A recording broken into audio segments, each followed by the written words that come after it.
अब third type की symmetry है, उसकी तरफ आते हैं, और वो है अ प्लेन ऑफ चार्ज। अगर आपके पास एक प्लेन शीट है, वो शीट है, इन्फिनिट शीट हर तरफ एक्सटेंडेड है, और उसके ऊपर पॉजिटिव चार्ज डिस्ट्रीब्यूटेड है लेट से, और आपसे ये कहा जाता है कि इसके ऊपर या नीचे आपने बतानी है इलेक्ट्रिक फील्ड। तो पहले कि ये हमारे पास ये सिमेट्री कौन सी है, तो ये हमने पहले डिस्कस किया हुआ है कि ये हमारे पास सिमेट्री है प्लेनर सिमेट्री। तो इलेक्ट्रिक फील्ड इसके रेडियली प्लेन से अब ये मूव कर रही है, ठीक है, प्लेन पे हर पॉइंट पे अब ये मूव कर रही है ये ऊपर की तरफ। और अगर आपने इसके बैक पे देखें तो ये बैक से भी आपको इलेक्ट्रिक फील्ड नीचे की तरफ जाती देखेंगी। इस केस में जैसे मैंने बताया था कि आपको कैलकुलेट करना, अगर आप ले लें बॉक्स ले लें जो कि हाफ शीट के नीचे है और हाफ शीट के ऊपर है, तो ये बॉक्स में मैंने गॉयंस फील्ड लिया हाफ शीट के नीचे और हाफ शीट के बाहर।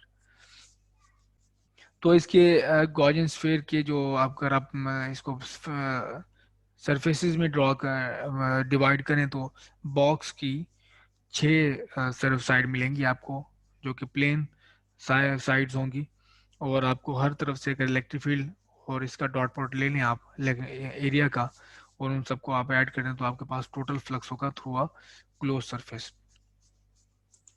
जबकि आपके पास अगर आप इसे मेनली डिवाइड कर दें 3 पोर्शन में, फ्लक्स थ्रू साइड्स के जो इसकी साइड्स हैं बॉक्स की, एक ये साइड है, एक ये साइड है, एक ये साइड है, और एक बैक साइड है। तो ये हो गई फ्लक्स थ्रू साइड्स, और एक फ्लक्स हो गया इस अपर से, टॉप से, और एक बॉटम से।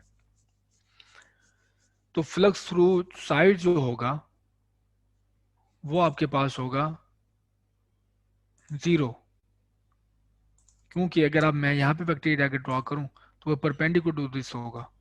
तो यहाँ पे इलेक्ट्रिक फील्ड क्या है, इलेक्ट्रिक फील्ड हमारे पास यहाँ है अपवर्ड, ये इलेक्ट्रिक फील्ड है, तो ये देखें बिल्कुल 90 एंगल है। और अगर मैं यहाँ पे इलेक्ट्रिक फील्ड ड्रॉ करूँ और इसी पॉइंट पे ये वाली साइड जो है इसके लिए वेक्टर एरिया देखूँ, तो वेक्टर एरिया होगा इस डायरेक्शन में, और अगेन एंगल 90, इस साइड से भी 90, इस साइड से भी 90, इसी तरह ये जो फ्रंट साइड है इससे भी 90 होगा एंगल इलेक्ट्रिक फील्ड और वेक्टर एरिया के दरम्यान में, बैक साइड से भी इलेक्ट्रिक फील्ड और वेक्टर एरिया के दरम्यान में एंगल 90 होगा। तो हमें यहाँ से फ्लक्स की कोई कंट्रीब्यूशन नहीं मिलेगी, क्योंकि यहाँ पे फ्लक्स के लिए हमारे पास है डॉट प्रोडक्ट, और इलेक्ट्रिक फील्ड और डी ए के दरम्यान में जब एंगल 90 होगा तो हमें फ्लक्स मिलेगा जीरो। तो हमने सिर्फ फ्लक्स देखना है टॉप और बॉटम से, और टॉप और बॉटम में आप देख लो इलेक्टिव एरिया भी सेम है, क्योंकि ये हमारे पास बॉक्स है, तो एरिया ए है टॉप का भी बॉटम का भी। अच्छा, अब अगर आप वेक्टर एरिया के लगाओ इसके ऊपर टॉप पे, तो ये टॉप पे आपके पास वेक्टर एरिया होगा ये, और बॉटम पे आपके पास वेक्टर एरिया ये। तो टॉप पे भी वेक्टर एरिया की डायरेक्शन और इलेक्ट्रिक फील्ड की डायरेक्शन बिल्कुल सेम है, और बॉटम पे भी वेक्टर एरिया और इलेक्ट्रिक फील्ड की डायरेक्शन बिल्कुल सेम है। तो दोनों का डॉट प्रोडक्ट आपको मैक्सिमम वैल्यू देगा। एंगल इनके दोनों के दरम्यान में जीरो है, इधर भी एंगल जीरो है इलेक्ट्रिक फील्ड और वेक्टर एरिया के दरम्यान में। तो फ्लक्स आप एक साइड से कैलकुलेट कर लें और 2 से उसको मल्टीप्लाई कर दें, तो दोनों साइड का आपके पास फ्लक्स आ जाएगा, क्योंकि दोनों साइड का एरिया भी सेम है, इलेक्ट्रिक फील्ड की मैग्नीट्यूड भी सेम है, इलेक्ट्रिक फील्ड और एरिया की डायरेक्शन भी सेम है। तो मैंने इस वजह से यहाँ पे यही किया है कि टॉप और बॉटम की कंट्रीब्यूशन ऐसे लिए है कि एक साइड की मैं कैलकुलेट करूंगा 2 से मल्टीप्लाई कर दूंगा, तो मेरे पास टॉप और बॉटम से फ्लक्स आ जाएगा। और इलेक्ट्रिक फील्ड जो साइड से है वो ऑटोमेटिकली जीरो है, क्योंकि हमारे पास वेक्टर एरिया साइड्स का और इलेक्ट्रिक फील्ड उस पॉइंट्स पे एक दूसरे के परपेंडिकुलर है, तो ये हमें मिलेगा जीरो। तो अब आ जाए आगे टॉप और बॉटम से, क्योंकि यहाँ पे इलेक्ट्रिक फील्ड और वेक्टर एरिया पैरेलल है, तो ये हो गया जीरो डॉट प्रोडक्ट की वजह से।